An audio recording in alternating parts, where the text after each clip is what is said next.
Hepinize merhaba arkadaşlar. Yeniden hoş geldiniz. Bugün sizlerle birlikte bugün sizlerle birlikte PUBG Mobile'de bir vs atacağım şeyler. Bu dördüncü bölümdü. Burada psinyatör olacaktı. Yani nereye yarışma olacaktı. Ben görüp buradan şey takar.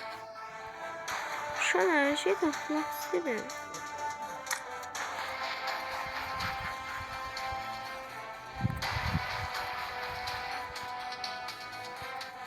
Bir vs bir. Bunu atırık modu seçirik ve devam edirik. Videomu beğenmeyi, kanalıma abone olmalı alçaqlar. Videoma çok like'lar istəyirəm. Əgər atsanız mənim çox abunəm olacaq. Bu videolarda paylaşıram da. Ancaq mən oyun videosu çəkirəm. Çünki əgər kim oyun videosu istəsə mənə girir və PUBG kodunu deyir. Mən də oradan dəvət edirəm və oradan söhbətləşir və danışırıq. Neyse şeyler var. Şimdi oynuyoruz birisi.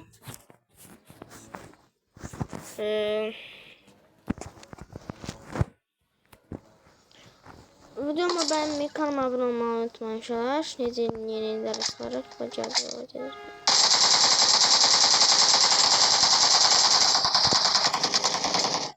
O da zor koyuyor aşağılar. Dikkatli olmanız lazım inşallah.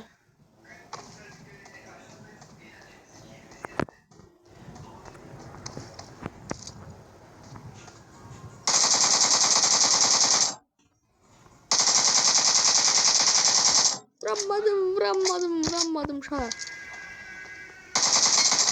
Vurdum.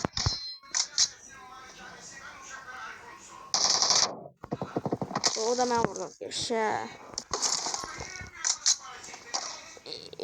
300 şahar. 200'den daha çok video gelmezse bu hisseye abone olmanız lazımdır. Vurdum ya.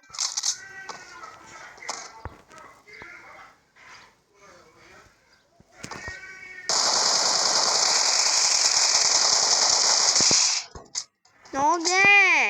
Ben vurabilirdin. Ne oldu gagaş?